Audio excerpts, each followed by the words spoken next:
Salam alaikum la famille. Mali kono, Mali kokan, ka bɛɛ fo, ka bɛɛ wale ɲuman dɔn. An n'aw balimakɛ bɛ ɲɔgɔn fɛ. Ras Balayira de l'homme tranquille depuis Paris. Tiɲa k'a fɔ, baara ka kɛ, jamana ka jɔ. Hɔrɔnya walima foyi, fɛn bɛɛ fo janfa, an bɛ ɲɔgɔn bolo. Ne balimaw bi, an sigikun tɛ dɔwɛrɛ ye, an sigikun ye, an ka ministre, a n'a ka délégation bɛna taa ONU na, ka taa Mali kunkan ko kuma fɔ ye. A ɲɔgɔn ma deli ka kɛ. An b'an da don o la ani faso zonw ye tɔɔrɔ min lase faso ma an b'an da don o fana la k'o walawala ani tellement que Asimi bɛ ka ɲɛsin an ka sɔrɔsiw ma k'u bila condition totale kɔnɔ k'u bila ya faamuya k'u ka hakɛ di u ma a Mali denmisɛnnin bɛɛ ɲɛbɔ bɛ sɔrɔsiya fɛ bi a ka bɔ hakili ma ɲɔgɔn ma deli ka kɛ Mali kɔnɔ an b'an da don o la n'an ma ɲinɛ o yɔrɔ kɔ mais yan'an ka taa ɲɛfɛ an bɛ an kanubagaw fo mɔgɔ minnu bɛ an ka vidéo ka aimer ka commenter ka partager an ka foli belebeleba bɛ aw ye an bɛ ɲɔgɔn bolo sanga ani waati bɛɛ lajɛlen na Zeska Mete k'i fo k'i waleɲuman dɔn dan tɛ foli min na voilà mɔgɔ fɛn fɛn bɛ kɛnɛ kɔnɔ n ka foli b'aw ye Abdoulaye Samake k'i fo k'i waleɲuman dɔn voilà Jakariya n ka foli b'aw bɛɛ lajɛlen ye mɔgɔ fɛn fɛn bɛ kɛnɛ kɔnɔ k'aw bɛɛ lajɛlen fo voilà an bɛ ɲɔgɔn bolo an ka tɔn n'o ye tiɲɛ kɛnɛ ye tanti Jɛnɛba n'a ka jama ka bɛɛ lajɛlen fo Jɛnɛ Sogodogo Jason Sam Jabate Morgan ka bɛɛ lajɛlen fo an bɛ ɲɔgɔn bolo sanga ani waati bɛɛ lajɛlen na ne balimaw o don n ye vidéo kɛ yan k'a yira an ka ɲɛmɔgɔw la o tun ye compte min dayɛlɛ Mali kɔnɔ ko ni maliyɛn den min bɛ fɛ ka dɛmɛ bila a kɔnɔ a dɛmɛ bɛ kɛ mun ye ka faso jɔ n'a ye a compte a ma se Faransi kɔnɔ yan parce que ne yɛrɛ de wulila yan ko n bɛ taa wari bila compte in kɔnɔ n taara bɛɛ da min na n y'a sɔrɔ compte in ma se n y'a kuma fɔ min kɛ n ka vidéo kɔnɔ mɔgɔ min ye n wele a ka ca ba n'a si ye k'o bɛ fɛ ka wari b'u kun ko ka faso dɛmɛ an b'a ɲini an ka ɲɛmɔgɔw fɛ n'u tulo dara nin vidéo in kan u ka compte dayɛlɛ diaspora fan bɛɛ la malidenw ko k'u bɛ fɛ ka wari bila compte in kɔnɔ a ka kɛ ka jamana jɔ k'u dalen bɛ Asimi la u jigi dalen bɛ Asimi kan ko hɔrɔn don ko danbe bɛ a la k'a b'a faso fɛ a ko n'a ma ɲɛ k'u ye compte dayɛlɛ a k'u k'a bila fan bɛɛ fɛ k'olu pɛrɛlen don k'u ka wari bila a kɔnɔ an bɛ min fɔ an ka ɲɛmɔgɔw ye déjà ne yɛrɛ ci bila ka taa di Asimi ma ka ci bila ka taa di Sogɛli ma ka ci fɔ Sente mɔgɔw ye u k'u teliya joona joona u ka compte in bila diɲɛ fantan ani naani bɛɛ lajɛlen na BDM bɛ yɔrɔ o yɔrɔ i y'a faamuya b'a la u ka compte in dayɛlɛ ye malidenw pereselen don k'u bɛ wari bila a kɔnɔ malidenw pereselen don k'u bɛ dɛmɛ ta ka ɲɛsin faso ma n'u kunna nafolo ye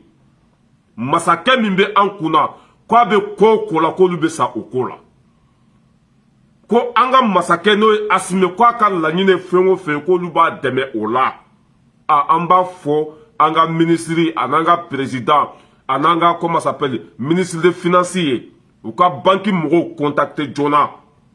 u ye compte min dayɛlɛ ko dɛmɛ ka bila a kɔnɔ a compte ma se anw fɛ yan k'u teliya joona joona mɔgɔw pereselen don k'u bɛ fɛ ka faso dɛmɛ n'u kunna nafolo ye i y'a faamu o ci bɛ n bolo ni n tilara tuguni n bɛ segin k'o hakili lajigin hali bi aw ma compte ye ni n tilara fana n bɛ BDM mɔgɔw fana wele n'a y'a sɔrɔ compte in sera parce que mɔgɔ caman ye wele ko ni compte in sera don o don ko n ka fɔ n ka vidéo la ko compte dayɛlɛla Faransi yan k'o bɛ wari bila a kɔnɔ ko bɛ wari bila kɔnɔ ko faso ka dɛmɛ n'a ye ni ala na kira sɔnna an b'an jija o yɔrɔ la compte in fana bɛ dayɛlɛ Faransi yan ni ala na kira sɔnna ni ala na kira sɔnna ne balimaw n'o fana bɔra yen nɔ n delila ka kuma Mali aéroport ko kan maliyɛn minnu bɛ taa Mali kɔnɔ k'u bɛ taa i y'a faamuya b'a la k'u bɛ taa lafiya u setɔla Mali la o bɛ tɔɲɔ sɔrɔ Mali aéroport la a ka bon hakili ma an tɛ tɔɲɔ min sɔrɔ Faransi yan an tɛ tɔɲɔ min sɔrɔ Gabon aéroport la mais n'an ko k'an bɛ jigin Mali aéroport la an bɛ tɔɲɔ sɔrɔ yan a ka bon hakili ma n ye ci bila ka taa di olu fana ka ɲɛmɔgɔ ma a ko k'a bɛna a baara ta en sérieux wa a bɛna baara ta ça veut dire que a bɛna nin kuma in minɛ n'a bolo fila ye enquêtew bɛna dayɛlɛ sɛgɛsɛgɛliw bɛna dayɛlɛ ça veut dire que o bɛna ko sugu bɛɛ kɛ pour que maliyɛndenw bɛ lafiya cogo min na Mali aéroport ɲɛmɔgɔ yɛrɛ u ka ministre yɛrɛ ci sera o de ma ni ala n'a kira sɔnna solution fana bɛ sɔrɔ o la ni o bɔra yen mɔgɔ fɛn fɛn ni be ka tonyo Mali aéroport la an b'a ɲini fɛ n ka téléphone numéro bɛ nin page in kɔfɛ ni donna n ka nin page in kɔnɔ dɔrɔn i bɛ n ka téléphone numéro sɛbɛnlen ye mɔgɔ fɛn fɛn tɔɲɔna bin kɛra mɔgɔ fɛn fɛn kan i ka vocal ci ma n ka whatsapp la an b'a vocal bɛɛ fara ɲɔgɔn kan k'a ci Mali aéroport ɲɛmɔgɔ ma maliyɛn denw bɛ ka tɔɲɔ min sɔrɔ aéroport la bin bɛ ka kɛ mɔgɔw kan mɔgɔ bɛ ka bagabaga kumakan jugu bɛ ka fɔ mɔgɔw ma pour que u k'u ka nafolo sɔrɔ mɔgɔw bɛ bagabaga tapasi bɛ kɛ ko sugu bɛɛ bɛ da mɔgɔw kan pour que ka mɔgɔw ka nafolo minɛ a mɔgɔ fɛn fɛn tɔɲɔna bin kɛra mɔgɔ fɛn fɛn kan mɔgɔ fɛn fɛn ka nafolo minɛli la nin page in kɔfɛ numéro bɛ yen i bɛ don a kɔnɔ dɔrɔn i bɛ n ka numéro sɛbɛnnen ye a bɛɛ t'u bɛ vocal bila n kun n b'a vocal bɛɛ fara ɲɔgɔn kan k'a ci président ma k'a ci ministre ma k'a ci aéroport ɲɛmɔgɔ ma parce que fo k'an ka dalilu de fara ɲɔgɔn kan mɔgɔ caman yɛrɛ ye ne wele ko n ye kuma min fɔ ko tan don k'olu ye tɔɲɔ sɔrɔ Mali aéroport la k'a ka bon hakili ma Gabonais ye n wele Mozambique Amérique i y'a faamuya b'a la Espagne Italie mais ni se n b'a ɲini aw fɛ aw kana n wele dɛ a ye vocal de ci ma o vocal ninnu bɛɛ bɛ fara ɲɔgɔn kan ka taa di u ka ɲɛmɔgɔ ma mɔgɔ minnu bɛ ka tɔɲɔ n'a fɔra ko an bɛ wali jamana la an tɛ tɔɲɔ ye an yɛrɛ ka jamana an kan ka lafiya yɔrɔ min na an kan ka don dala yɔrɔ min na bin bɛ taa kɛ an kan hali an yɛrɛ ka sɛbɛn o bɛ nin jɔ ko non ko nin tɛ ta ye a dɔw yɛrɛ b'i ɲininka ko est-ce que passe nafugo b'i bolo wa nin bɛɛ kɛ kun tɛ dɔ wɛrɛ k'i bagabaga pour que ka nafolo d'u ma nin bɛɛ kɛ kun tɛ dɔ wɛrɛ k'i bagabaga wa mɔgɔ min bɛ siran n'i bɛ paniquer ni e ma deli ka polisi ye i ja sigilen tɛ o bɛ wari mugu bɔ e kun o bɛ wari mugu bɔ e kun mais o tɛ passe tuguni n'a fɔra ko Mali kura bɛɛ de b'i tilen bɛɛ b'i ka jogo kolon i b'o bila k'i kɔnɔ jɛya ka baara kɛ tiɲɛ kan pour que bɛɛ ka lafiya n'i ka sara t'i bɔ taa baara wɛrɛ kɛ n'i nɛgɛ ka bon taa baara wɛrɛ kɛ n'i ɲɔgɔn jɛnnakɛla tɛ yen taa baara wɛrɛ kɛ i ka mɔgɔw to u ka lafiya an tɔɔrɔla an sɛgɛnna nin jamana in kɔnɔ bon baara 120 de bɛ maliyɛnw na n'an bɛ ka nin wo datugu wo wɛrɛ bɛ yen bo bɛ ka seri ka bɔ yen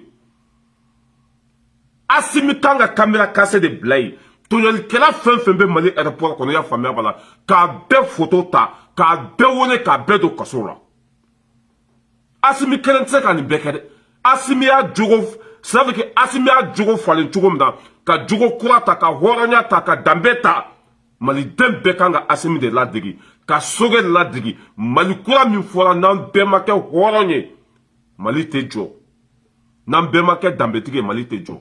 ni Ala na kira sɔnna tɔɲɔ min bɛ ka da maliyɛnw ka Mali aéroport la an bɛ solution sɔrɔ o la o ko bɛ dabila ni Ala na kira sɔnna parce que n'anw y'an da don ko o ko la Ala yɛrɛ bɛ barika don o la déjà ci sera u ka ɲɛmɔgɔ ma n'a y'a sɔrɔ i bɛ sunɔgɔ de la yen i ɲɛ yɛlɛ dɛ sinon i bɛ kungo sɔrɔ yen parce que ministre ta kun ye de k'i ka baara kɛ i k'i ka baarakɛlaw kɔlɔsi directeur ta kun ye de Mali aéroport directeur ta kun ye de mɔgɔ minnu b'i ka baara la i k'u kɔlɔsi u kana bin mɔgɔw kan u ka baara kɛ tiɲɛ kan maliyɛnw bɛ kunbɛn bonya kɔnɔ karama kɔnɔ k'u kunbɛn ni nisɔndiya ye k'u kunbɛn ni bonya ye i y'a faamuya b'a la mais n'a fɔra ko n'anw ka mɔgɔw jiginna yen kumakan jugu bɛ f'u ma u bɛ kunbɛn ni i y'a faamuya b'a la le tête bizarre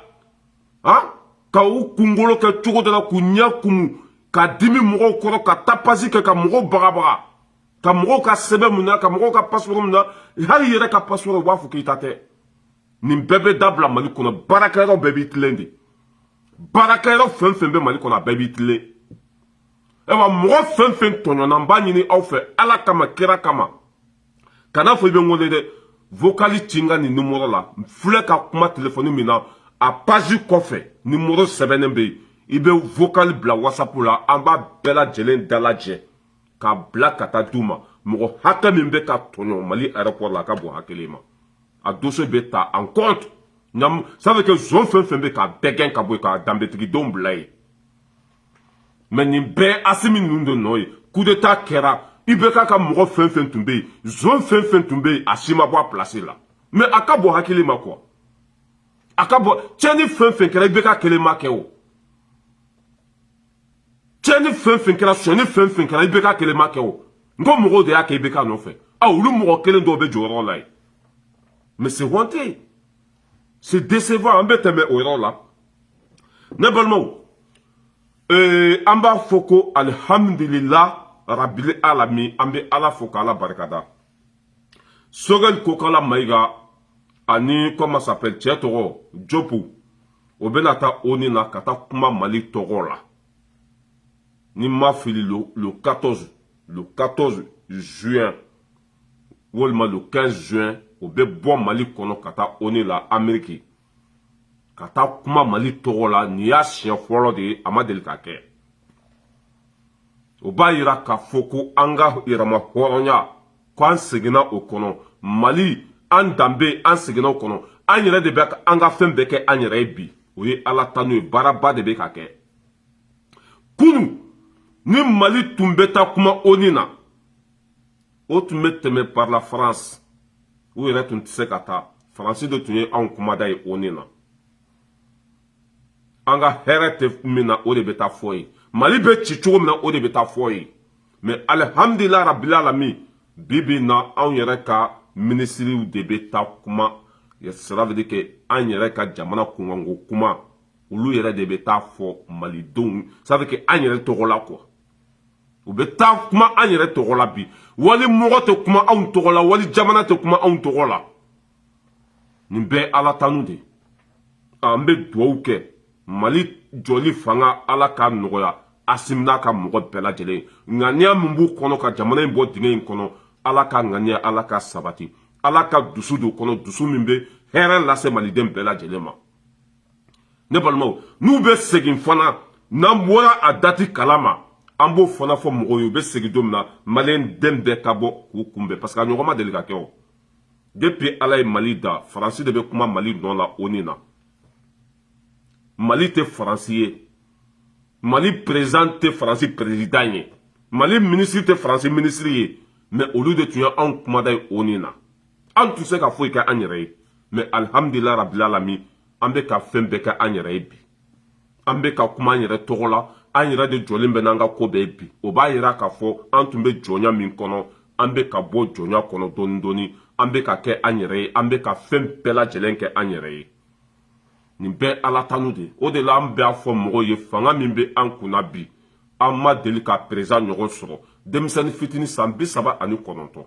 a ma diɲɛ ye diɲɛma ye mais a y'a nɛgɛ bila kɛrɛfɛ natabaya ni u y'a faamuya bala diɲɛdenya a y'o bɛɛ bila ka ɲɛsin faso ma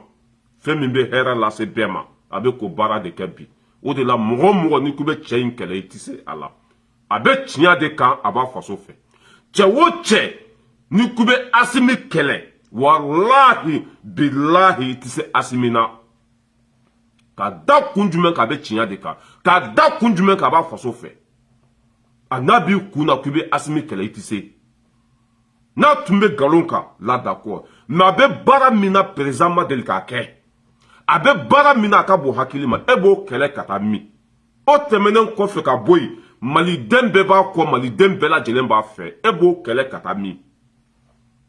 e b'a kɛlɛ ka taa min mɔgɔ si tɛ se a la bi n'i ma da la micro territoire ta i ka ɲininkali kɛ Bamako i ka ɲininkali kɛ Mali kɔnɔ Kidali fo Kayi ni mɔgɔw b'a kɔ walima ni mɔgɔw t'a kɔ i bɛ n'o dɔn an b'a fɔ Assimi ye a n'a ka sogɛli u ka to n'u ka baara ye maliyɛn den bɛɛ b'u fɛ maliyɛn den bɛɛ b'u kɔ ka da mun kan u ka hɔrɔnya n'u ka kɛwale u ka hɔrɔnya n'u ka kɛwale u ka taa n'u ka baara ye voilà Sogɛli Kokala Mayiga Abdoulaye Diop le 14 o bɛ taa kuma Nations Unies na ONU na degun min bɛ an kan tɔɔrɔ min bɛ an kan Mali bɛ se ka bɔ nɔgɔ la cogo min na o bɛ taa kuma o kan i y'a faamuya b'a la min ye MINUSMA fana ka contrat o bantɔla don n'a bɛ renouveler walima n'a tɛ renouveler o bɛ kuma o fana kan ne kɔni ka hakilina la comment ça s'appelle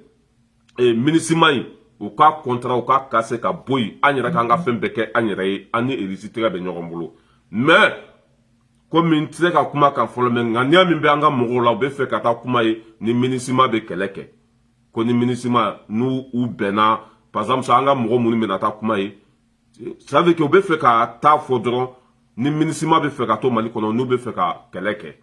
an mago t'u ka kɛlɛ la bi an mago t'u ka foyi la ni contrat banna dɔrɔn o y'a bannen ye Russie bɛ se ka Mali jigi tugu Russie bɛ se ka Mali ka kɛlɛ ban Russie bɛ se ka kɛ an sen n'an bolo ni an kunkolo n'an ka fɛn bɛɛ ye an k'an ka fɛn bɛɛ di Russie ma MINUSMA Faransi de ta don MINUSMA ɲɛmɔgɔ Faransi don e ko Faransi ka bɔ Mali la n'i ko MINUSMA ka to yen a bɛ komi Faransi de bɛ yen n'i ko MINUSMA ka to yen a bɛ komi Faransi de bɛ yen an ka mɔgɔw tagatɔla don ONU na u ka taa dɔrɔn an bɛ fɛ ka kɛ an yɛrɛ ye i y'a faamuya b'a la i tɛ ɲɛ bo min cɛli kɔ o bo cɛ i ka lafiya an ka hɛrɛ tɛ ninnu bolo ninnu tɛ an fɛ jamana bɛɛ b'i ka intérêt de défend teriya tɛ foyi foyi tɛ yen n'u ka hɛrɛ bɛ mɔgɔ min ka jamana kɔnɔ i b'i faga de k'u ka hɛrɛ ta ye MINUSMA ye san 100 de kɛ Mali kɔnɔ taama mɛnɛ sisi ma bɔ ni e taara ko ni u sɔnna kɛlɛ ma k'u ka to yen n'u sɔnna ko bɛ Mali dɛmɛ kɛlɛ la k'u ka to yen an mago t'u ka kɛlɛ la bi an mago t'u ka paga la bi Russie bɛ se ka fɛn bɛɛ kɛ anw ye voilà k'o fɔ an ka ɲɛmɔgɔw ye parce que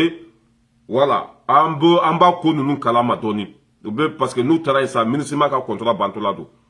i y'a faamuya b'a la bon o bɛ fɛ ka taa MINUSMA bɛ fɛ ka négocier ni Mali ye i m'a ye MINUSMA bɛ ka Mali bagabaga MINUSMA bɛ ka Mali bagabaga u bɛ ka nkalon da Mali la ji tɛ mɔgɔw bolo dɛ Mali bɛ ka jamana kɔnɔdenw tɔɲɔ dɛ o bɛ ka violence kɛ dɛ MINUSMA bɛ ka nin nkalon bɛɛ tigɛ o bɛ ka taa hali an ka kariw lajɔ ko a donna ta bɔra ta sécurité tɛ Mali kɔnɔ dɛ pititi patata dɛ jihadistes bɛ ka fagali kɛ bi ka tɛmɛ kunu kan MINUSMA bɛ ka nin nkalon bɛɛ tigɛ pour que ka malidenw bagabaga pour que k'an kun kari ɲɔgɔn na pour que o bɛ se ka to Mali kɔnɔ cogo min na ne bɛ min fɔ Sogɛl ni Jobu ye n'u taara u ka Ala minɛ i tɛ ɲɛ bo min cɛli k'o cɛ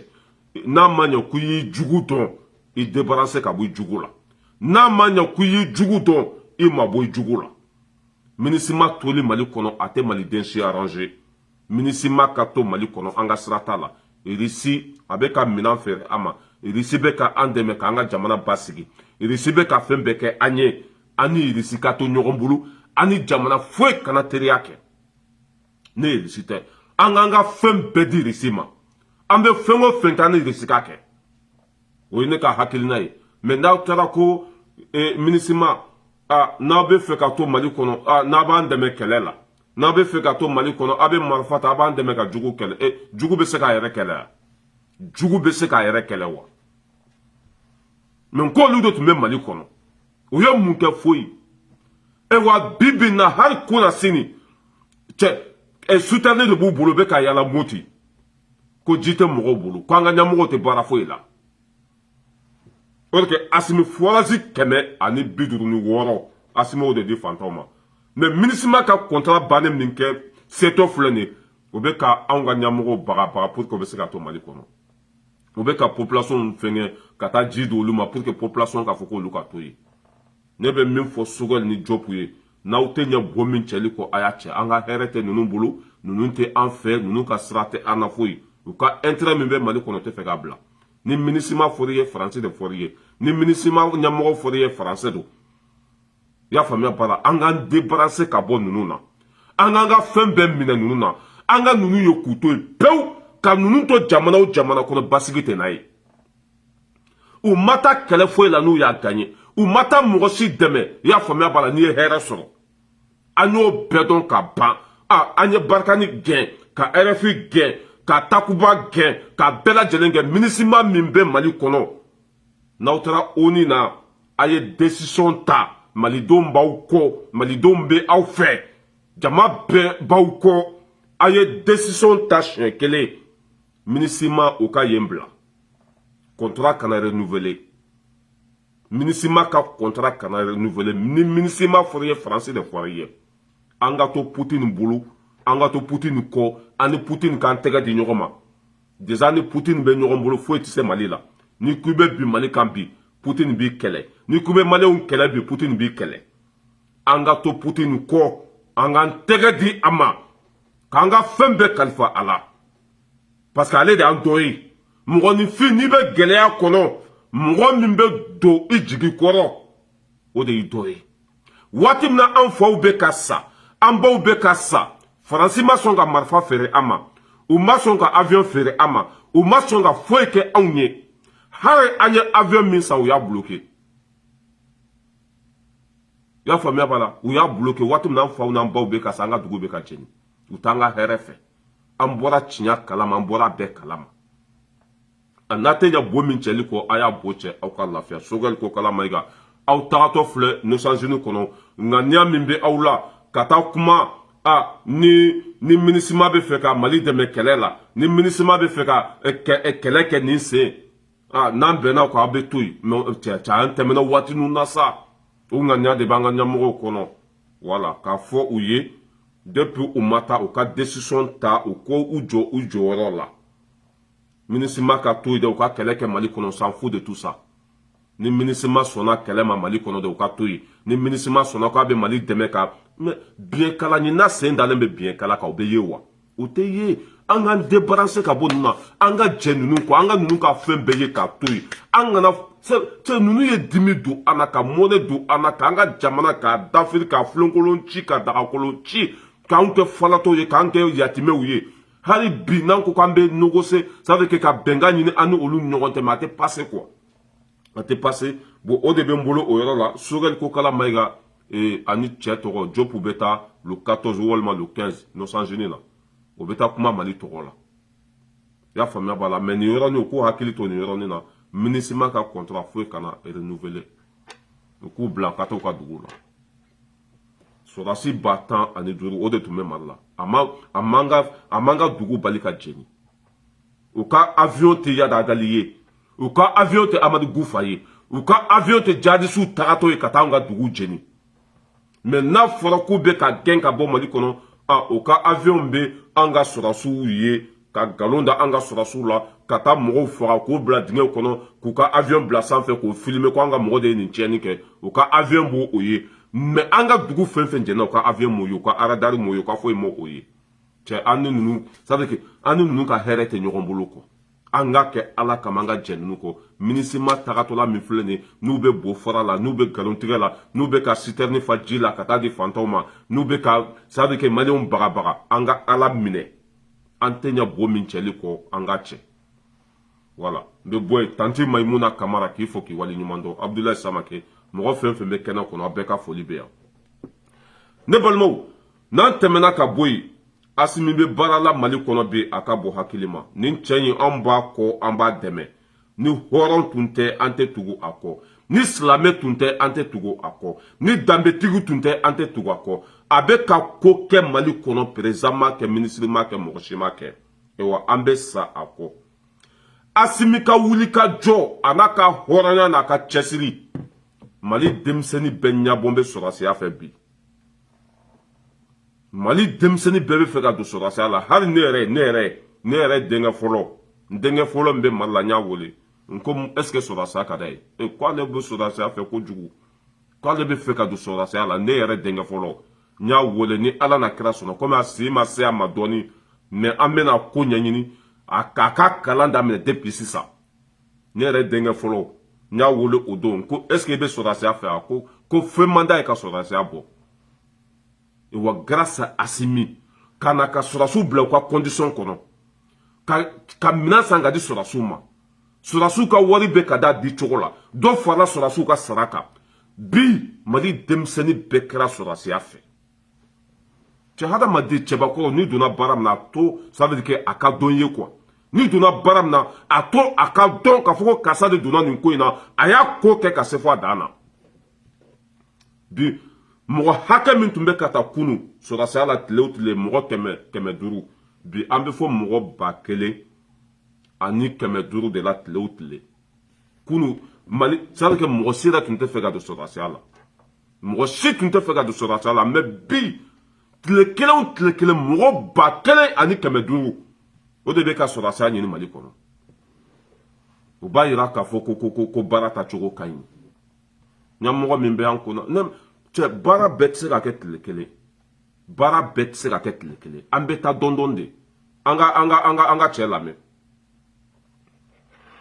500 demandes par jour. Aujourd'hui, les demandes ont triplé, passant de 500 à 1500 par jour. Alors, la question que l'on se pose, d'où est venu ce désir d'engagement des jeunes à défendre leur patrie? Nous voyons aujourd'hui que notre femme est en train de monter en puissance. à travers les efforts fournis par les autorités de la transition. Donc, c'est ce qui a motivé les jeunes gens à s'engager au service militaire. Parce qu'aujourd'hui, nos autorités de la transition ont pris tout engagement pour mettre en condition les forces armées de défense. Le président de la transition, il est jeune comme nous. S'il échoue, c'est toute la jeunesse malienne qui a échoué. Donc, nous sommes engagés comme lui. Bon, aouira tulobala, ko asmie zenide, quoi est décision minta, ka fukona ale échouera, quoi beko mali jeunesse be échouera, ko lui est dessouta au-delà. Ko bébé na do sorasia la ka faso la kana ka faso kisi ka faso sege adambe kono. Mali jeunesse be, kunu, mouot keme duru, ibe ka tle la ou tunte sorasia yere fe, mouot si tunte te yere di sorasia la. Minan tunte, foi tunte, ka wari be suyan. Hari tla fana mbe duma, ou wari fana tumbe suyan. Bibi na tellement que sera sous la condition qu'on a. Ça veut dire que ou cas sera bébé te me banque de fait. Ou cas sera bé. Sera se hakembe sera se la bébé cadon. Mo hakembe sera se la bébé cadon parce que bébé katika compte dans les. Il cas sera te dit ministre ma. Ya famille bala kata quoi kati bolo la son. Il reka sera te me dit ministre de ma. Ka sera sous bé sera cadeau. Ya famille bala ministre ka saki kono. Abeta don min kadi. Ça veut dire que fait min kada de la boke. Ka mo bolo la son ka yala don ka mo o bana pew. Sera su beka wari be teme banki de fait. Wa bi mali don ça veut que jeunesse kera armée fait be akabo hakilima. Kunu mo keme duru tunte présenter le kono. Bi mo ba kele ani keme duru tle. O de be kata eskiri sur asiala. Mo ba kele ani keme duru. O demse c'est mali be diasa. En tant que jeunesse be ka ke sur asia fait ni tugola. Mais Mali be jo. E wa wadi fen tumbe ka di politicien moi. Parti politique keme flani bi wora ni koyi. Asimika bechi. Aka wadi be di sora souma. Ça veut que Mali jeunesse har na kadu beka do sora sia la. Anga ça veut que anga impôt har na bébé ben odema. Anga do la Canada fait. Ni ya membe ka boli Poutine no fait bi mundo. Nko barka de baka sorasula. Ni ya yambe ka fuko le premier puissance monde ya ke sorasiate ya. Jamana o jamana nika ça veut que ni hakili to ka sorasula. Ki ka sorasu bla condition kono ka minan sanga di ka sorasuma. Ika jamana be bonya jagu ya. E wa be mali demsani be ko sorasia. Ha ne ro wolo dembe ne ro denge folo. Nya wole odo nko mumbara de kadai ko sorasia. Nere denga folo nya wole odo nko munkadiye ko sorasia o bayira bika fko mali jeunesse bébé fera ka sorasi ka da kundume ka nyamogo nyuma de beyi nyamogo halala de beyi tambetigi de beyi anga impôt be ka dama kumina be ka ke o chogola mali jeunesse be ko be ka sorasi bi ni nyamogo nyuma tumbe be nyabo sorasi afia ibe ka kle la mo si tunta inscrit le kono parce que ni traitiri yera fara ni tara eskiri ça veut que har ni saray comme autre mais har ka ki suta kana di balma mo ibe ka la foi mais bidem sen be ko soratiya o bayira ko barata chogo kani asimi alaka barka duila alaka barka du asimi 500 demandes par jour. Aujourd'hui, les demandes ont triplé, passant de 500 à 1500 par jour. Alors, la question que l'on se pose, d'où est venu ce désir d'engagement des jeunes à défendre leur patrie? Nous voyons aujourd'hui que notre femme est en train de monter en puissance à travers les efforts fournis par les autorités de la transition. Donc, c'est ce qui a motivé les jeunes gens à s'engager au service militaire. Parce qu'aujourd'hui, nos autorités de la transition ont pris tout engagement pour mettre en condition les forces armées de défense. Le président de la transition, il est jeune comme nous. S'il échoue, c'est toute la jeunesse malienne qui a échoué. Donc nous sommes engagés comme lui. Allah ka barka do awla demsen fitinu do flene wallahi ne vidéo la je fibe kasi demsen fitinu ku kira asimi fe ku kada ka klenia na ka horonya ka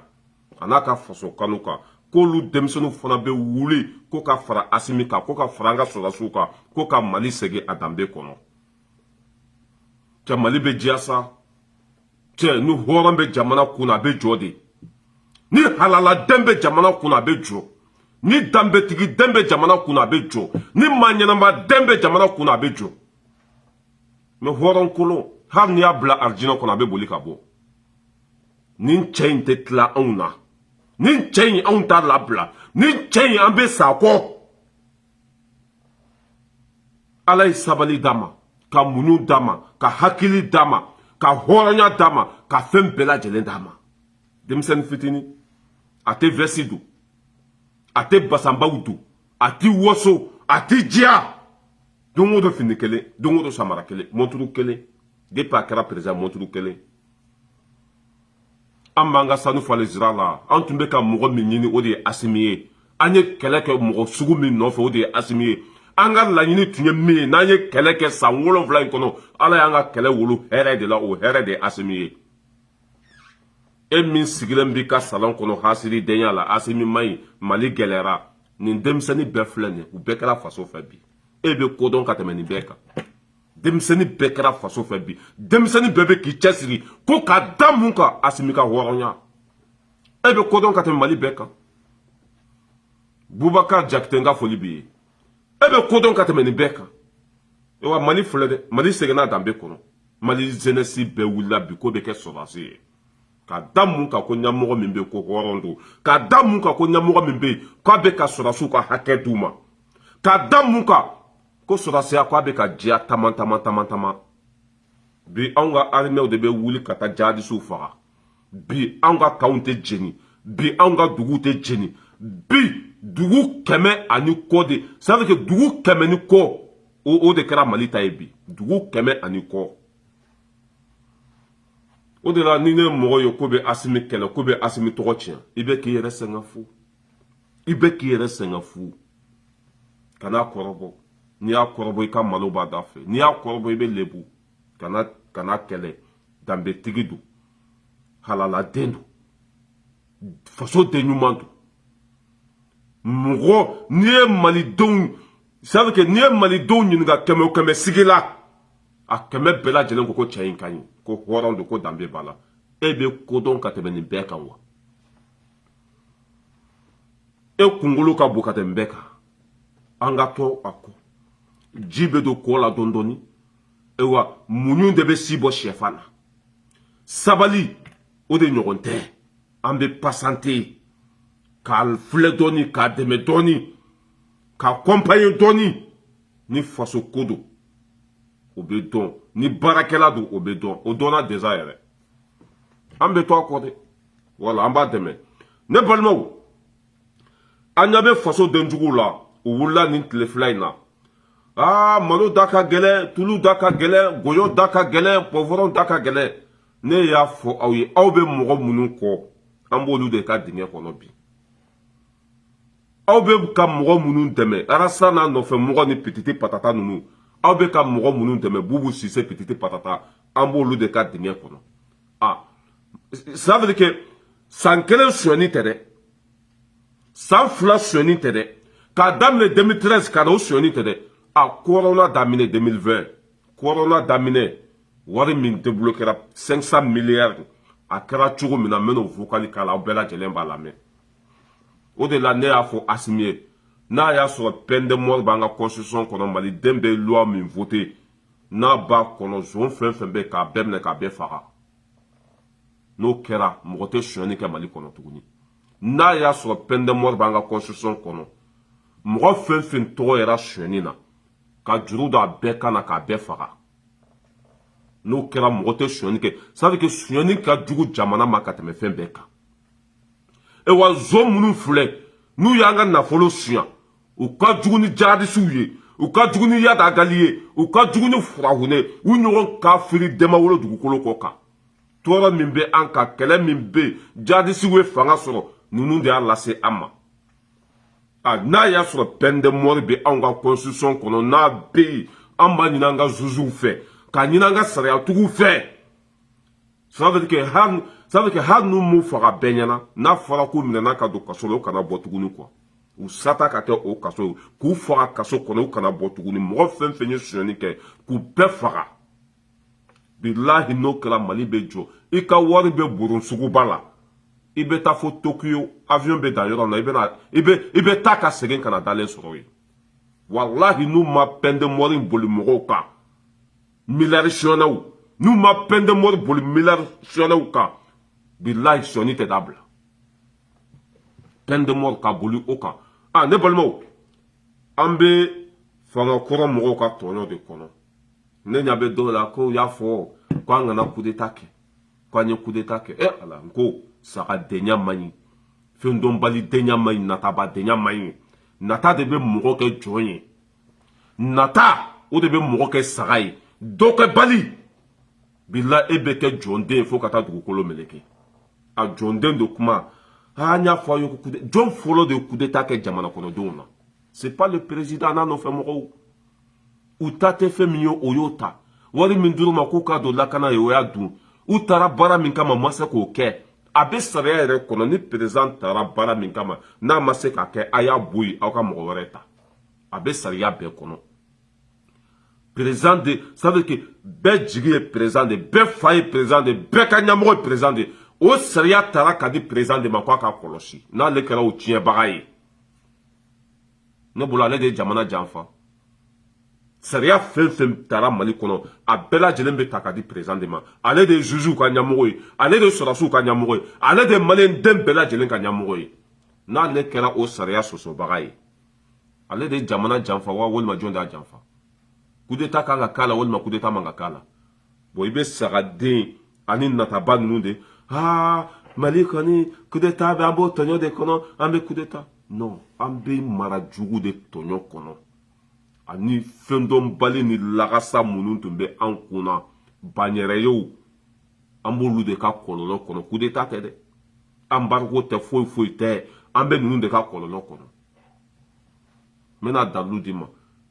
2013 o sonyani tɛ dɛ 2014 sonyani tɛ dɛ 2019 sonyani tɛ dɛ 2020 o yɛrɛ tile kelen wari débloquera dɔrɔn a n'u ka sunya k'a partager k'a kɛ gâteau ye un coup Amadou Koita ninnu bɛɛ sen b'a la corona wari Amadou Koita ninnu bɛɛ sen b'a la ni n'olu kumatɔ ye ko Mali taabolo man ɲi ko Asimi ninnu man ɲi Amadou Koita ni ne Amadou Koita kumatɔ a n'a da tolilen ye cigarette mina dɔrɔn mina hali a t'a da ko ɲin bɛɛ kɛra finman ye ni olu kumatɔ ye ko fanga min b'an kunna k'o ma foyi kɛ i bɛ sa de ko mɔgɔ minnu kan ka minɛ ka juru don kan na k'u bɛɛ faga a corona wari min bɛ tunna an y'a mɛn ko Amadu tɔgɔ bɛ a la Amadu Koita Keita Mayiga e fa ka dugu bɛ gɛrɛ la i ka jamana kɔnɔdenw bɛ ka sa i ka wari tɛ foyi jamana ka wari ka ta ka di e ma k'i ka taa minɛn san i banna ka minɛn san k'o wari sɔn k'o dun e bɛ ni ko sigi anw da la ko Asimi man ɲi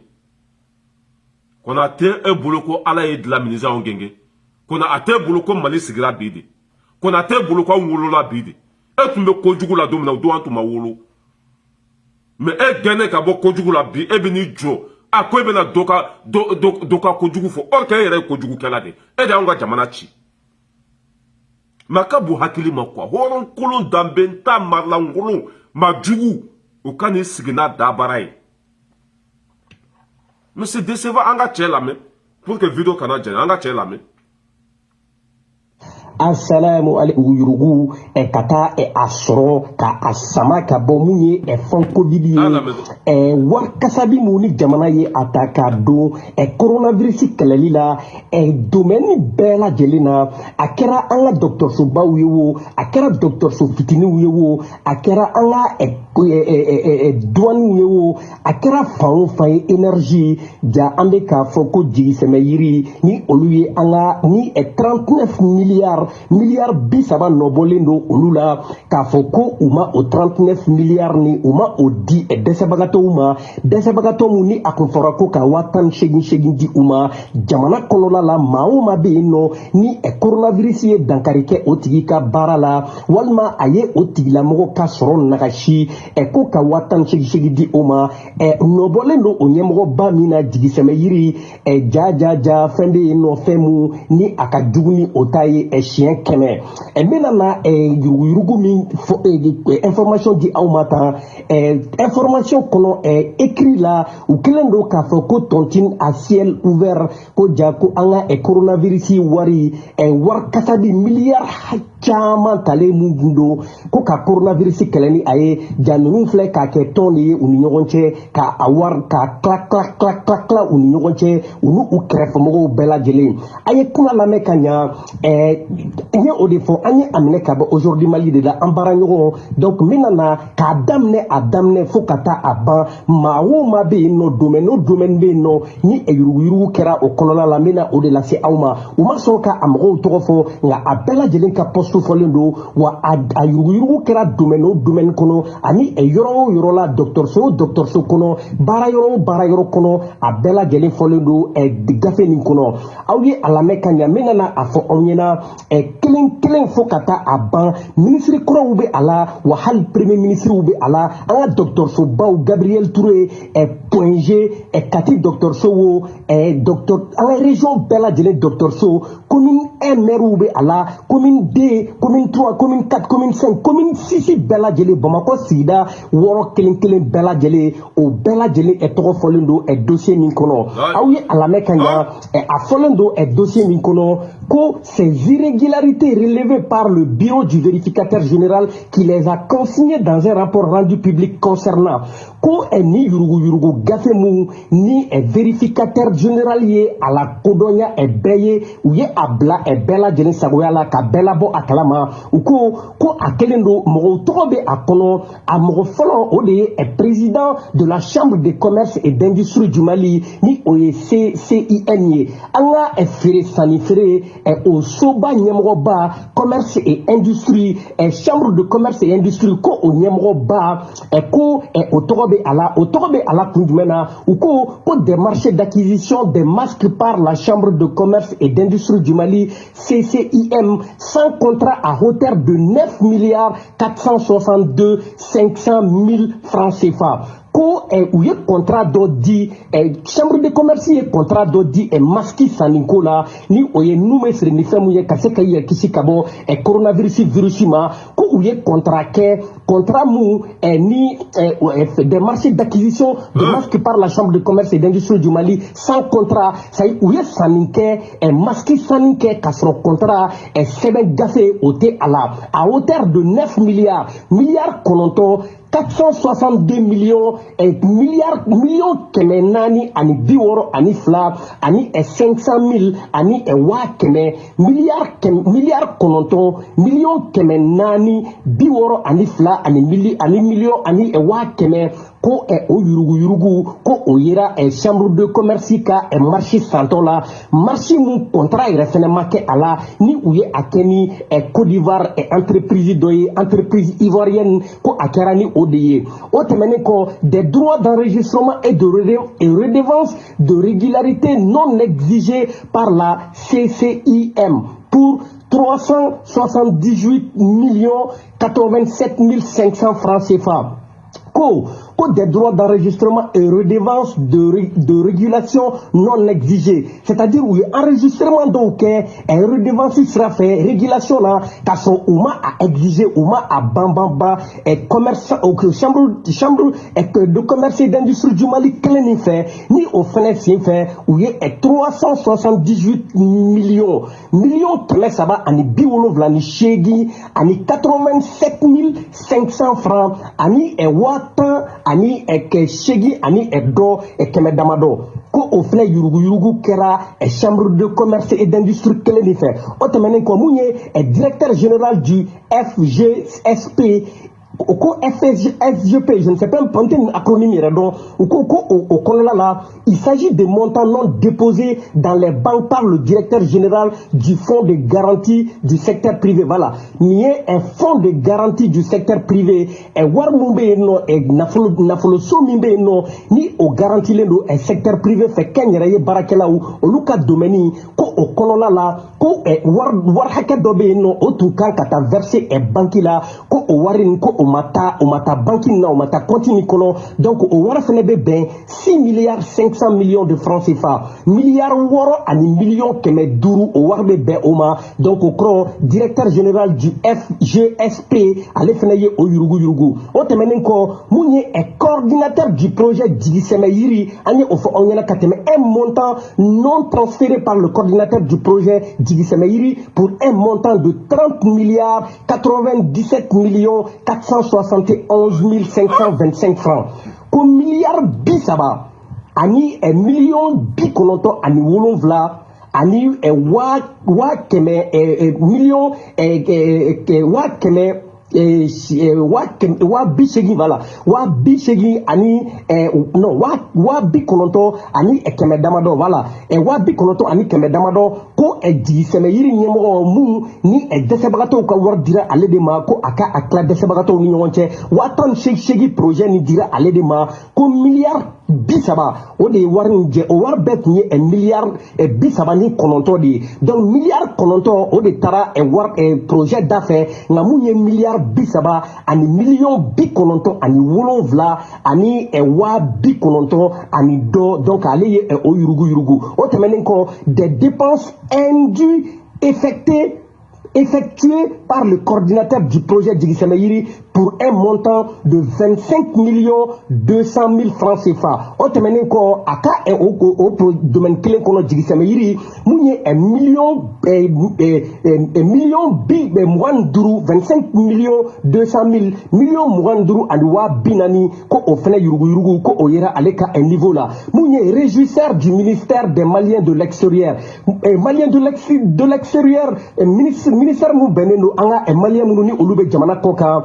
anga diaspora au régisseur au ministère et régisseur mumbe a matérielu régie ka matérielu recensé donc au kayoro là dépenses indues effectuées par le régisseur de la caisse d'avance du ministère des Maliens de l'extérieur à hauteur de 436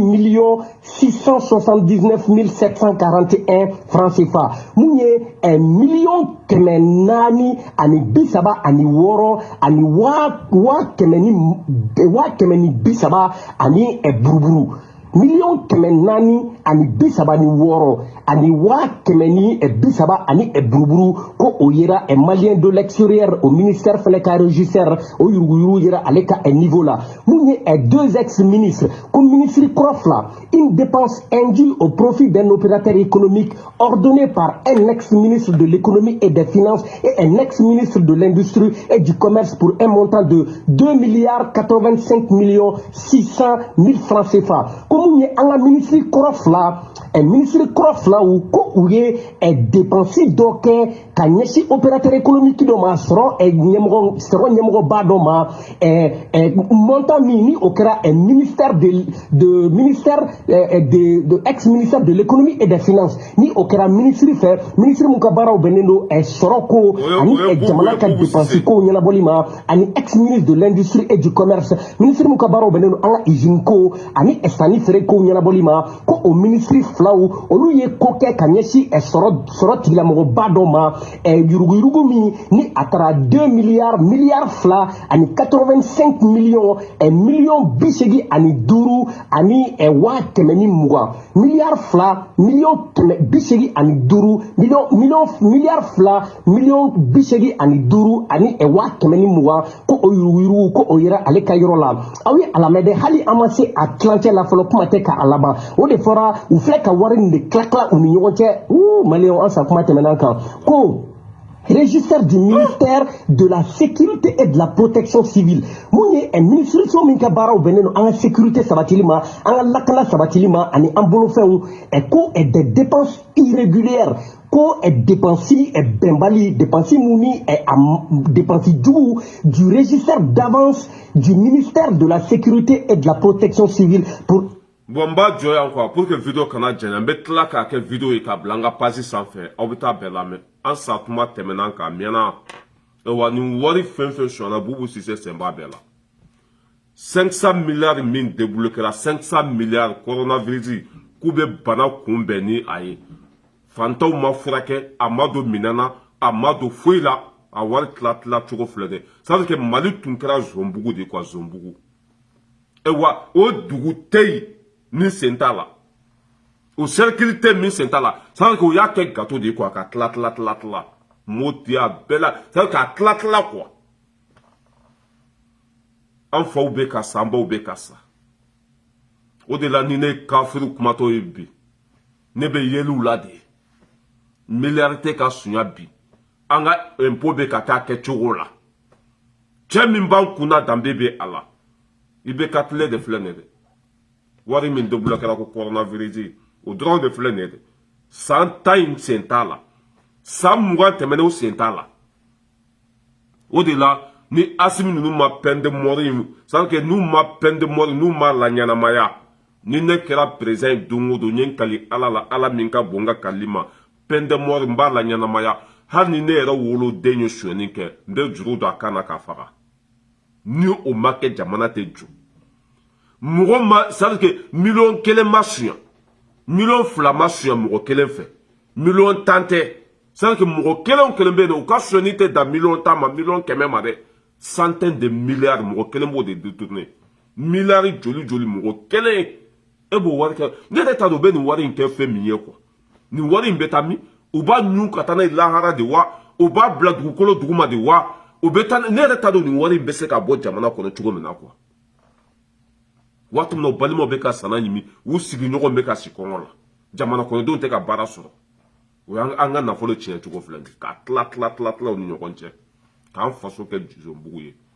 o de la Assimi ça veut dire que Assimi aw nana waati min na dɛ aw tun kan ka mali constitution k'a ci ka bɔ yen mɔgɔ fɛn fɛn ye bɛ ka fanga kɛ k'a bɛɛ minɛ k'a bɛɛ bila yen sɛgɛsɛgɛli yanni sɛgɛsɛgɛli ka boli ka bɛɛ ala bubu ninnu tagatɔ filɛ hali i t'a dɔn bubu yɛrɛ bɛ dugu min na quoi hali a tɛ kuma o dimi min bɛ ne la quoi bubu dimi min bɛ ne la bubu dimi min bɛ ne la ka bɔ hakili ma bubu dimi bɛ ne la dɛ walahi ni bubu minɛna don o don ne bɛ saga de faga ni bubu minɛna don o don bilayi ne bɛ jɔ ko 2 seli ala ye n bɛ kalo 1 sun ala ye a ɲɔgɔn zon den ma wolo mali kɔnɔ an ka miliyari dun cogo filɛ nin ye wa ça veut dire que ale de b'a fanba bɛɛ suɲɛ a bɛ dɔ di mɔgɔ ma k'u ma kun dɔɔni bɛ di tɔw ma olu b'u ma kun 500 milliards corona dɔrɔn corona kunbɛli o wari 500 milliards a taa cogo filɛ nin ye k'a bɛɛ buruja o ni blindé wari tɛ kelen ye avion coulé au sol ani wari tɛ kelen ye non dimi don o de la ni ne ye mɔgɔw ye ko aw ɲɛ fɛnw de ye n'u tugura karisa kɔ o bɛ bɔ a kɔ a donna ta mais n'i bɛ faso ko la n'i tugura mɔgɔ kɔ ni mɔgɔ ɲɛnama tɛ i t'o bila i k'i faso ta wa mɔgɔ minnu bɛ k'o kuma ninnu fɔ n ko an bɛɛ jɛra k'a tete ta a tete ma bɔ yan k'a tɛ se a ka baara la an bɛɛ ma jɛ ka IBK ta pour que IBK bɔ yen ni o ko cogo don ça veut dire que ni o cogo don i ni mɔgɔ min ça veut dire que i ni mɔgɔ min tun bɛ ɲɔgɔn bolo hali n'a ye kojugu kɛ i ka to a kɔ i ni mɔgɔ min tun bɛ ɲɔgɔn bolo hali n'a ye faso ci i ka to a bolo n'o tun don pour que an tun tɛ IBK to yen a ka to faso kun na k'an bɛɛ faga mais ko an bɛɛ de jɛra ka taa 2013 mais pour que an bɛɛ jɛra ka kɛlɛ ka bɔ yen n ko an n'a tun bɛ ɲɔgɔn bolo an ni IBK tun man di yan an ni IBK tun ma jɛ yan i bɛ arasa ka sagaw de mankan mɛn o ni mɔgɔ tɛ to ɲɔgɔn bolo n'o tugura mɔgɔ fɛn fɛn kɔ o b'o janfa n'o tugura mɔgɔ fɛn fɛn kɔ o b'o bila o bɛ tugu mɔgɔ wɛrɛ kɔ an bɛɛ ma jɛ ka IBK ta wa 2013 an bɛɛ ma jɛ ka IBK ta wa mais pour que an ma IBK to yen a k'an ka jamana ci a k'an bɛɛ faga an ka to a kɔ ten komi saga mais n ko an y'a bɔ yen de ko a ma ɲi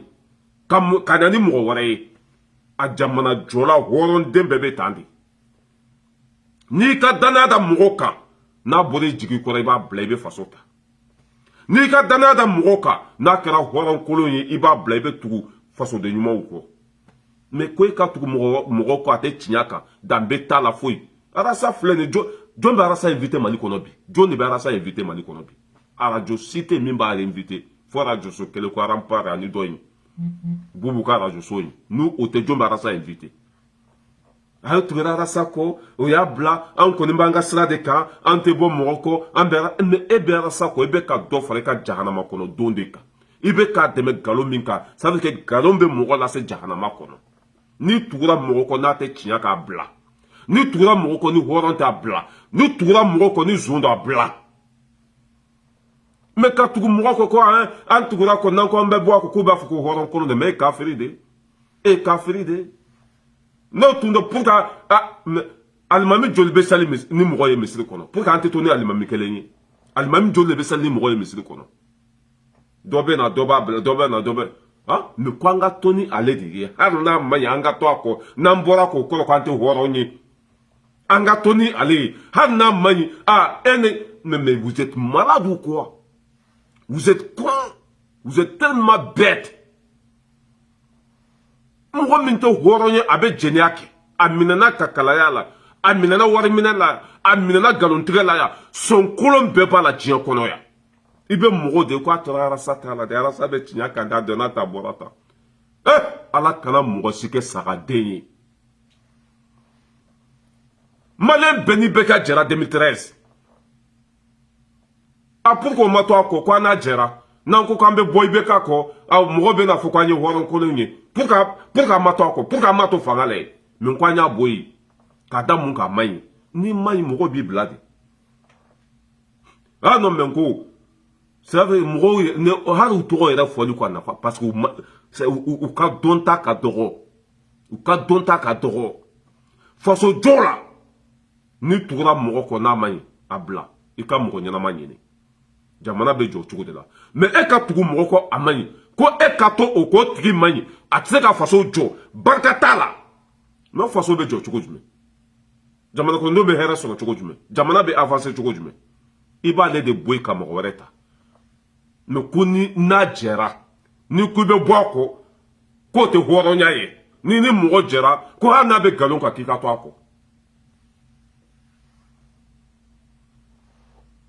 ala kana mɔgɔ si kɛ sagaden ye ala kana mɔgɔ si kɛ fɛn dɔ ala kana mɔgɔ si kɛ bagan ye ka hadamaden golo ani hadamaden kunkolo hadamaden ka i dafalen mɛn i b'a sɔrɔ bagan hakili de bɛ e la an to o ye dɛ non an t'o ye an t'o ye ni ma ɲi dɔrɔn an b'i bila ka faso de ta an bɛ faso ko de la n y'a fɔ bɛɛ ye n tɛ mɔgɔ kɔ n bɛ faso de kɔ n tɛ mɔgɔ kɔ n bɛ ala de kɔ mais ko i ni karisa jɛra ni bɔra a kɔ a ko e tɛ halala ye e tɛ tiɲɛtigi ye e wa non e cɛ président joli nana n'an y'o bɔ yen n ko an n'u jɛra kunun mais pour qu'an wulila k'u kɛlɛ pour qu'an bɔra o kɔ o ma ɲi de n'u ma ɲi i bɛ bɔ o kɔ i b'u bɔ yen mais président ma ye ka to n'a ye i yɛrɛ ɲɛ b'a la zon don i yɛrɛ ɲɛ b'a la faso cila don i yɛrɛ ɲɛ b'a la a bɛ k'i faso feere an ka sigi a k'an bɛɛ faga ni miiri na dɔrɔn i bɛ hakili sɔrɔ mais hali ni ye ninnu wajɔ hali ni ye ninnu ta ka t'u bila misiri de kɔnɔ u tɛ wajɔ a t'u kunkolo la u ɲakisɛ fila cilen don u tɛ ko kalama dɔw yɛrɛ bɛ ɲini ka yɛlɛma arasa nɔfɛ mali kɔnɔ ye ne yɛrɛ t'a dɔn ale ye diya min sɔrɔ arasa k'u kala la o a bɛ ɲini ka yɛlɛma parce que a b'a dɔn ko arasa ye jatɔ de sisan a y'a ka baara bɛɛ bila ka arasa surveiller mali kɔnɔ ye a y'a ka baara bɛɛ bila a bɛ arasa de nɔfɛ mali la arasa mɔgɔ bɛ se ka arasa bali a ka jɛnɛya la k'a ka baara bɛɛ bila ka boli k'a denw to an filɛ denmisɛnnin bɛɛ bɛ ekɔli la bi denmisɛnnin bɛɛ bɛ ekɔli la bi mais e bɛ den masa jumɛn ye mali kɔnɔ den masa jumɛn b'a ye mali kɔnɔ bi pour que arasa kana taa da muso wɛrɛ nɔfɛ arasa kana taa jɛ mais nka i bɛ sɛgɛn ni mais e bɛ ka boli ale nɔfɛ ale ka sira t'i la a t'i fɛ k'i ka baaraw bɛɛ bila k'i denw fililen to yan fa t'u la yan ba t'u la yan ka taa cɛ nɔfɛ pour que o kana da muso wɛrɛ nɔfɛ a ka to ni e kelen ye baara b'i bolo dɛ baara b'i bolo ala k'an kisi jugu sago denya ma anw ye hɔrɔnw de anw ye danbetigiw de n'an tugur'u kɔ n'an y'a sɔrɔ danbetigi la an b'i bila ka danbetigi ɲini n'an kɛr'i fɛ n'an y'a sɔrɔ i ye zon de i t'i kumakan bonya hɔrɔn t'i e tɛ hɔrɔn ye an b'i bila ka faso ta jɔn bɛ se k'a fɔ ko arasa b'a kumakan bonya a ko Sumayila man ɲi a ka Sumayila buruja ka tila ka tugu o kɔ o dalilu tɛ bɛɛ bolo ka Sumayila buruja k'a nɛgɛ bɔ bɛɛ la ka tila ka tugu o kɔ ko ka ɲi ko ale tun bɛ dɔ fɔ Sumayila ma waati min na ko ale tun ma jateminɛ kɛ ka t'o ka wari minɛ ka kara kɔnɔ $30,000 $130,000 a y'o minɛ ka kara kɔnɔ o wari bannen a ko k'an ka taa IBK dɛmɛ ko faso bɛ cogo min na ko n'an ma IBK dɛmɛ ko a kelen tɛ se ka mobili boli depuis quand jamana bɛɛ bɛ t'i sigi mobili ɲɛfɛ k'i b'a boli a tora o fana ka wari minɛ ka kara kɔnɔ a y'o buruja k'o lase dɔgɔyama ma k'o neni ka denmisɛnnin bɛɛ bila o la ka tila kana tugu IBK kɔ a ko Karimu Keyita ma ko bɛɛ bɛ dɔ ko hɔrɔn tɛ ko hɔrɔn jɛɲɔgɔn tɛ a taara o fana ka wari minɛ ko Karimu ma deli ka kojugu kɛ Mali kɔnɔ a ye Bubu traité de voleur de tout a vidéo bɛɛ a fɛn bɛɛ bɛ yen ka tila ko Bubu ɲɔgɔn ma na ministre ko Bubu ɲɔgɔn ma deli ka na Mali kɔnɔ ministeriya la ko a ye hɛrɛ di Mali ma ko ministre ma di Mali ma ko maliyɛn den bɛɛ dalen b'i ka so kɔnɔ k'i b'i ka sara ta ko maliyɛn den bɛɛ bɛ arijinɛ kɔnɔ ka Bubu lagosi kunu ko zon don e ni fa ni ba cɛ an ka to o lagalagatɔ jugusago den fɛnmayɛlɛma bɔnɛma wolo den min sɔrɔla ɲama sanfɛ a t'a ka fɔta dɔn a t'a ka kɛta dɔn a tɛ miiri n ye kuma min fɔ kunu ni n y'o kuma bila n bɛ malo n ye kuma min fɔ kunu ni n ma t'o kuma kan n bɛ malo den min to o dɔn a ko an ka t'o kɔ ko parce que ko an n'a jɛra i ni mɔgɔ jɛra danbe t'a la zon jɛna kɛla ala jugu kafiri e mana t'o tigi kɔ k'i b'o dɛmɛ nkalon kan e t'o ɲɔgɔn kafiri ye wa zon dɛmɛbaga ye zon de mais ko an ka to o de kɔ n'i bɔra a kɔ ko i y'a bila taa fan t'u la o bɛ tugu bɛɛ kɔ mais Mali sigilen ni bi cɛ président joli de nana Mali sigilen ni bi cɛ président coup d'état kɛra président joli de la yanni coup d'état ka k'u la malidenw de m'u ta yanni coup d'état ka kɛ président nana jɔn de y'u ta o ni jɔn de tun jɛra o ni malidenw tɛ yan mais pourquoi y'u bɔ yen o ma ɲi de ni mɔgɔ jɛra n'a ma ɲi n'a y'a sɔrɔ i y'a bila yɔrɔ dɔ de la i b'a bɔ yen ka mɔgɔ wɛrɛ ɲini ka na sagaden ninnu a y'aw sigi aw k'u kan yen nɔ k'aw yɛrɛ tɔgɔ fɔ ye nafa tɛ aw la aw tɛ lamɛn tuguni bɛɛ tigɛlen bɛ aw la aw kɛra aw ba sinamuso sago ye barika tɛ aw la sisan ni ko arasa ka video yɛrɛ tɛ lajɛ i b'a dɔn u bɛ min fɔ ko arajo ko Mali arajo bɛɛ b'a lamɛn arasa yɛrɛ kumatɔ a ɲugun b'a yɛrɛ la arasa yɛrɛ kumatɔ bi a hinɛ b'a yɛrɛ la arasa yɛrɛ kumatɔ bi hali n'i y'a visage i b'a dɔn k'a banna pewu ka fɔlɔ misiri kɔnɔ ka taa laban bari kɔnɔ i bɛ nafigi don dɔ de sigilen ye bala yɛrɛ tugura arasa kɔ jɛnɛ tugura kɔ dani tugura kɔ jɛsɔn tugura kɔ karisa tugura kɔ u bɔra kɔ u taara tugu mɔgɔ wɛrɛ kɔ u bɔra fana kɔ u taara tugu mɔgɔ wɛrɛ kɔ nin de ye faso jɔ ye nin de ye hɔrɔnya ye o b'a yira ko an tɛ se ka san n'an ye majamu bi ni ma ɲi an bɛ bɔ i kɔ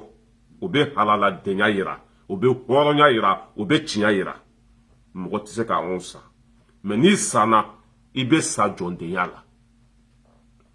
hali n'i ye diɲɛ kuru k'a sɔrɔ arasa kɔnɔ a tɛ se ka Bubu ka kojugu fɔ bi société de transport min b'a bolo Sénégali wari minnu sonyana caman dira arasa ma a ditɔla ma u y'a filmer a ditɔla ma u y'a kan yɛrɛ siri n'a ye Bubu janfa don o don n ye kali ala la ala min ka bon n ka kalili ma o bɛ bɔ n'a dalu ye Madu ka journal a kisɛ cira Madu ka journal la waati min na lahara Madu o ma mobili d'a ma ka wari d'a ma Madu ma t'i sigi k'a bɛ dɔ f'o ma o ma fɔ k'a ka na n'u ka mobili ye o ma kɛ an bɛɛ ɲɛna yan lahara Madu min sigilen bɛ Buba fana ka arajo so nɔgɔlen den in na ye ninnu fɛn fɛn filɛ kule la bi n'o tɛ Asimi fɛ n k'u bɛɛ bɛ sa jɔndenya de la u sannen don a dalilu bɛɛ b'u bolo o tɛ wari di mɔgɔ ma u kun fɛ n'o bɛ wari d'i ma dɔrɔn o b'a sɔrɔ i binn'o ka piège kɔnɔ a bɛɛ dalilu b'u bolo ko an ka to zonden fɛnmayɛlɛma den nagasilen jugusagoden fabugoden babugoden k'a ka kabila kuma sulu Mali bɛɛ ka tugu a kɔ cɛkɔrɔba fara denmisɛnnin kan k'u ka nafolo ta k'a kari a kɔnɔ k'a k'i tile fali k'u kan a y'o de bila ko i bɛ ka ɲi kunu e de y'a fɔ anw ye ko a ma ɲi kunu e de ko Bubu ma ɲi kunu e de ko karisa ma ɲi mais bi pour que e kɛra olu fɛ nafolo mugumugu tais-toi o de dir'i ma tais-toi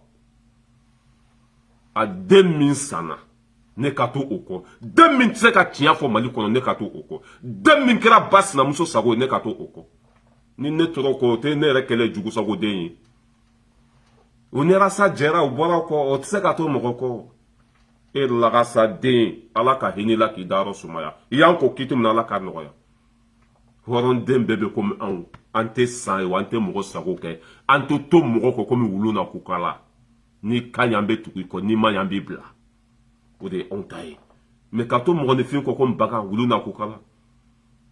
i m'a ɲɛ e yɛrɛ ye surtout mɔgɔ wɛrɛ ne bɛ to i kɔ i t'i dalakan bonya bi i b'a fɔ k'a finnen don sini i b'a fɔ k'a jɛlen don taa fan t'i la i bɛ mɔgɔw neni ka don f'u ka vie privée kɔnɔ i bɛ tila ka n'i sigi ko e m'o dɔn i bɛ mɔgɔw danbe b'o la i bɛ tila ka na olu majamu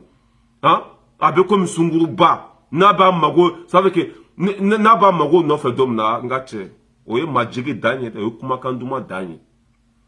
jugusagoden i n'i ka wulumuso ninnu ka sigi ɲɔgɔn kan ye ko an bɛ tugu bɛɛ k'an bɛ bɛɛ kɔ ala ka hinɛ la k'i dayɔrɔ sumaya masakɛ joli tɛmɛna mali kɔnɔ pour que an ye masakɛ min ta an b'a fɔ ko ka to an kunna en vie masakɛ joli tɛmɛna ye n ko anw de y'a bila ye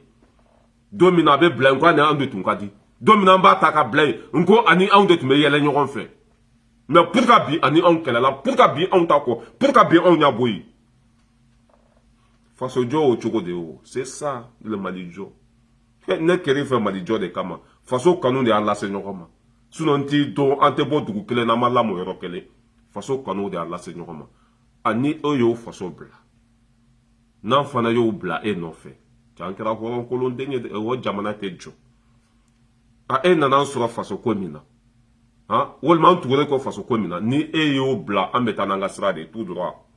an t'a bila de tout droit ɲa b'a la u bɛ ka ne ni jɛnɛ photo tigɛ ka video tigɛ ala ka hinɛ aw la k'aw dayɔrɔ sumaya a bɛ fɔ anw ta de ma ko hɔrɔnya ne ni jɛnɛ ye ɲɔgɔn dɔn arasa ɲɛ ne ni jɛnɛ jɛra arasa ɲɛ jɛnɛ de ye ne ladon CDR kɔnɔ a ne ni jɛnɛ bɛ ɲɔgɔn bolo o tɛ hɔrɔnya ye wa ne tɛ arasa dɔn foyi jɛnɛ de ko k'an ka don CDR kɔnɔ jɛnɛ min ye ne ladon CDR kɔnɔ ne b'o jɛnɛ kɔ bi ni jɛnɛ ka di foyi tɛ ne ni jɛnɛ cɛ o ye hɔrɔnya de ye o ne man ka sira bila o wa ni jɛnɛ y'o tiɲɛ bila an b'a bila o tɛ nin de fɔ ko arasa nɔgɔlen